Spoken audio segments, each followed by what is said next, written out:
दिनैनि 2 घन्टा धरना हाबाफारि लानाय जादों बेवहाय बिटिआर प्राइमारि टेट क्वालिफाइ एसोसिएशननिफ्राय लानाय जादों बे धरनाखौ आरो बे धरनानि लानायनि गुबै थांखियानो जाहैबाय जोंनि बिटिआरआवहाय दिनैसिमहालागै एलपि आरो एमइ स्कुलनि थाखाय रिक्रुटमेन्ट होआखै जोंनि बिटिआर गभर्नमेन्टआ दिनैहाय जोंनि बिटिआर गभर्नमेन्ट प्रमद बर' बिथाङा बुंबाय थादों जे सिटेटनि केस जानानै दंमोन बेखायनो जोङो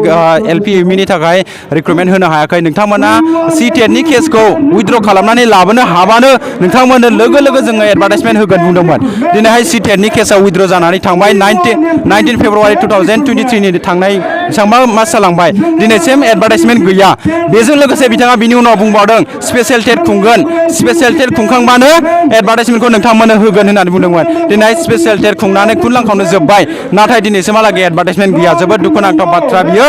आरो बिनि उनाव बिथाङा खोथाखौ सोलायनानै बुंबावदोंमोन बिथाङा बुंदों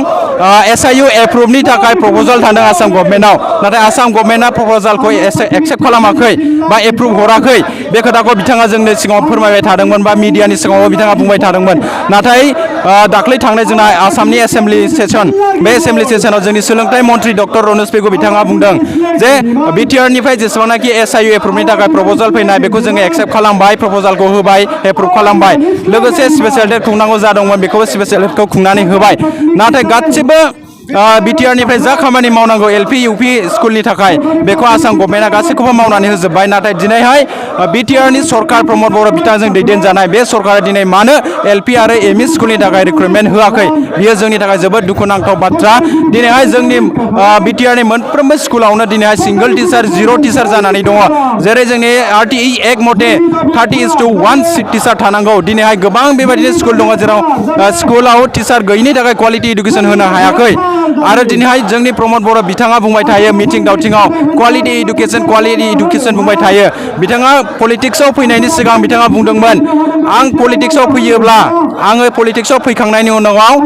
फार्स्ट प्रायरिटि इडुकेसन सेक्टरनि खामानिखौ मावगोन होननानै बिथाङा बुंदोंमोन नाथाय बिथाङा इडुकेसन सेक्टरनि फारसे खामानिखौनो मावाखै बिथाङा जोबोद दुखुनांथाव बाथ्रा दिनैहाय बायदिसिना खामानि मावदों बेखौ जों बुंनो थाङा खामानि मावनांगौ गासिबो खामानिखौ मावजोबनांगौ इडुकेसन सेक्टरखौ दोननानै बबेबा मोनसे खामानिखौल' मावगोन बे खुनु दिन एक्सेप्ट जाया जोङो अल राउन्डार डेभेलपमेन्ट जानांगौ जोंनि बिटिसिआव आरो मेन डेभेलपमेन्ट जानांगौब्ला जोंना इडुकेसन सेक्टरा जाग्रोनांगौ दिनैहाय जोंनि प्राइमारि लेभेलानो मेन फाउन्डेसन गुदिया मोजां नङाब्ला जों बिजौखौल' मोजां खालामनानै माबोरै जानो ओंखायनो जोंनिफ्राय अल बिटिआर प्राइमारि टेट क्वालिफाइ एसोसिएशननिफ्राय जोंनि बिटिआर सरकारनिसिम मोनसे दाबि थाबैनो बिटिआरआवहाय एलपि आरो इउपिनि जानाखि टेट रिक्रुटमेन्ट बेखौ एडभार्टाइजमेन्ट होनांगौ बेयो आंनिफ्राय मोनसे दाबि थाबाय आरो प्रमद बर' बिथाङा बुंबाय थादों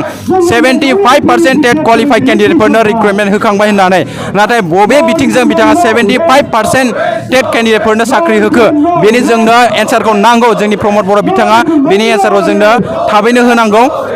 आरो लोगोसे जोंना थाबैनो आसाम गभर्नमेन्टआव एक्सक्लुडिं बिटिआर आसाम गभर्नमेन्टनिफ्राय टिचिं रिक्रुटमेन्ट जानो थांगासिनो दङ लोगोसे 3rd grade and 4th grade